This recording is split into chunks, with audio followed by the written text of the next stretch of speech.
आज हम एक ऐसी कहानी की बात करने वाले हैं, एक ऐसा सपना जो अगर पूरा हो जाता तो शायद हमारी दुनिया आज कुछ और ही होती। ये कहानी है निकोला टेस्ला के उस शानदार टावर की जो पूरी दुनिया को मुफ्त बिजली देने का वादा करता था। लेकिन बस एक सवाल, सिर्फ एक सवाल ने उस पूरे सपने को मिट्टी में मिला दिया। तो चलिए इस अधूरी क्रांति की कहानी को जरा करीब से देखते हैं। और वो सवाल था, और हम लोगों से इस बिजली का बिल कैसे लेंगे? बस यही सोचिए, एक तरफ थी पूरी इंसानियत के लिए एक सौगात और दूसरी तरफ था पैसा, मुनाफा। और इसी एक सवाल ने एक ऐसे क्रांतिकारी सपने का गला घोंट दिया जो हमारी दुनिया बदल सकता था। तो ये सब शुरू कहाँ से हुआ? बात है 1899 की। टेस्ला दुनिया के शोर शराबे से बहुत दूर कोलोराडो के रेगिस्तान में थे। वहां वो एक ऐसे कमाल के आइडिया पर काम कर रहे थे जो सुनने में ही नामुमकिन लगता था। क्या हमारी ये धरती, ये जमीन खुद बिजली का एक बहुत बड़ा तार बन सकती है? और फिर वो रात आई, 4 जुलाई 1899 की आधी रात। टेस्ला ने एक स्विच दबाया और जानते हैं क्या हुआ? आसमान में इतनी जबरदस्त बिजली कौन थी, इतनी जोर से कि पूरा का पूरा शहर अंधेरे में डूब गया। सब कुछ बंद। किसी के लिए भी ये एक तबाही होती है ना, लेकिन टेस्ला के लिए ये कोई गलती नहीं थी, ये तो जीत थी। क्योंकि उस एक एक्सपेरिमेंट ने एक ऐसा सच साबित कर दिया था जिस पर यकीन करना मुश्किल था, कि हाँ, हमारी पृथ्वी खुद एक बहुत बड़ी इलेक्ट्रिकल कंडक्टर है। और बस यही वो खोज थी जिसने टेस्ला के सबसे बड़े सपने को पंख दिए, पूरी दुनिया में बिना तारों के बिजली पहुंचाने का सपना। तो अब जब टेस्ला को अपनी थियरी का पक्का सबूत मिल गया, वो पूरे जोश के साथ न्यूयॉर्क वापस लौटे। उनके पास आइडिया था, सबूत था, अब बस एक चीज की कमी थी, पैसा। उन्हें एक ऐसे इन्वेस्टर की जरूरत थी जो उनके विजन की गहराई को समझ सके। और वो पहुंचे उस वक्त अमेरिका के सबसे ताकतवर फाइनेंसर के पास, जेपी मॉर्गन। टेस्ला ने उनके सामने अपना पूरा प्लान रखा, एक ऐसी दुनिया जहां हवा के जरिए बिजली पहुंचेगी, सबके लिए, मुफ्त में। टेस्ला इंसानियत की बात कर रहे थे, लेकिन मॉर्गन के कानों में सिर्फ एक ही सवाल गूंज रहा था, अगर ये मुफ्त है तो इसमें मेरा फायदा क्या है? अब मॉर्गन एक कारोबारी थे। उन्होंने सोचा, इस टेक्नोलॉजी को खुला छोड़ने से बेहतर है कि इसे कंट्रोल किया जाए। तो उन्होंने टेस्ला को $1,50,000 का इन्वेस्टमेंट दे दिया।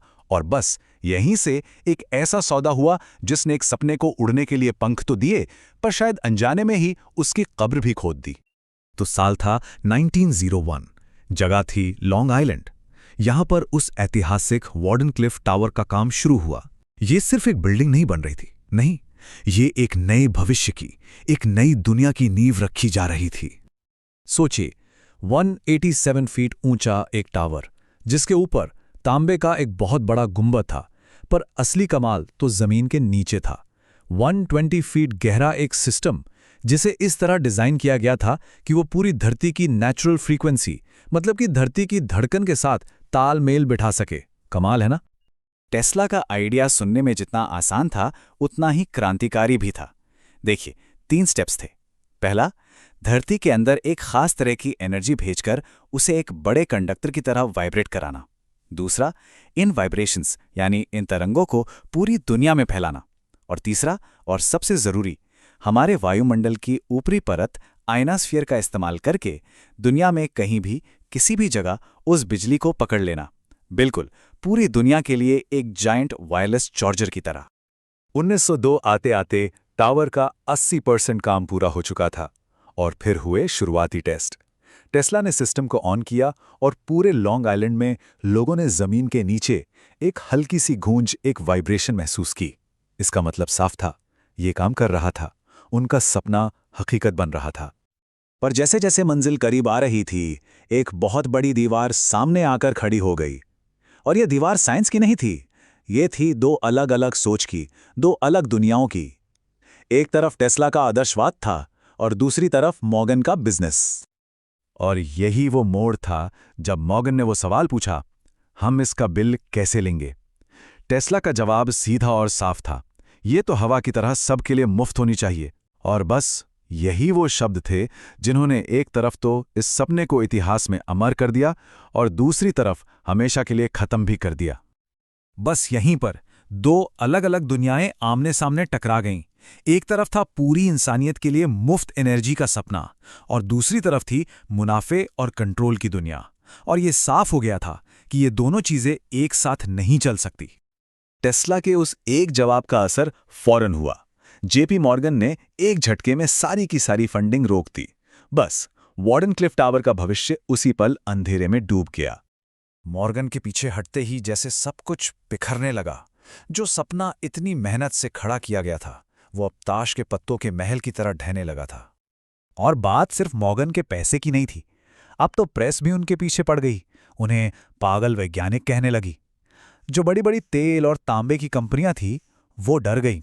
उन्हें लगा कि अगर टेस्ला का ये आविष्कार कामयाब हो गया तो उनका पूरा धंधा ही चौपट हो जाएगा। देखते ही देखते टेस्ला पूरी दुनिया में अकेले पड़ गए। फिर तो बस एक के बाद एक झटके लगते गए। 1903 में फंडिंग पूरी तरह बंद हो गई। 1905 तक टेस्ला दिवालिया हो गए और फिर आखिरी कील ठोकी गई 1917 में, जब पहले विश्व युद्ध के दौरान सरकार ने ये कहकर उस टावर को डायनामाइट से उड़वा दिया कि दुश्मन इसका इस्तेमाल कर सकते हैं। एक महान सपना बस धूल और धुएं में मिल गया। टेस्ला के लिए ये सिर्फ एक इमारत का गिरना नहीं था। नहीं, ये उनकी पूरी जिंदगी की मेहनत थी। एक बेहतर दुनिया का सपना था जो उनकी आंखों के सामने दम तोड़ रहा था। लेकिन क्या ये कहानी यहीं पर खत्म हो जाती है? क्या वो सपना सच में मर गया? टावर तो गिरा दिया गया, हाँ, लेकिन वो आइडिया, वो सोच, वो आज भी जिंदा है। और शायद आज के दौर में हमारी दुनिया को उस सोच की सबसे ज्यादा जरूरत है। तो सवाल ये उठता है कि क्या निकोला टेस्ला सिर्फ एक ख्याली पुलाव पकाने वाले इंसान थे, एक ड्रीमर, या फिर वो कोई ऐसे जीनियस थे जो अपने वक्त से 100 साल आगे की सोच रहे थे? इसका जवाब आज का विज्ञान देता है। आज की साइंस ने यह साबित कर दिया है कि टेस्ला बिल्कुल सही थे। अर्थ रेजोनेंस यानी धरती का वाइब्रेट करना एक हकीकत है। आइनोस्फीयर के जरिए पावर भेजना ये भी मुमकिन है। यहां तक कि जिस वायरलेस चार्जिंग का इस्तेमाल हम आज अपने फोन के लिए करते हैं, वो भी उसी महान सपने की एक छोटी सी झलक है। जरा एक पल के लिए सोच कर देखिए, अगर उस दिन टेस्ला कामयाब हो गए होते तो क्या होता? शायद आज हमारी ये दुनिया प्रदूषण से पूरी तरह मुक्त होती। शायद हमारे पास कभी ना खत्म होने वाली और सबके लिए मुफ्त ऊर्जा होती। हम एक ऐसी सिविलाइजेशन होते जो आज की दुनिया से कम 100 साल आगे जी रही होती। तो बस इसी एक सवाल के साथ आज की बात खत्म करते हैं। क्या होता अगर वो कामयाब हो जाते? ये एक ऐसा सवाल है जो हमें ये सोचने पर मजबूर करता है कि हमने क्या खो दिया, और साथ ही ये उम्मीद भी जगाता है कि आने वाले कल में क्या कुछ हासिल किया जा सकता है।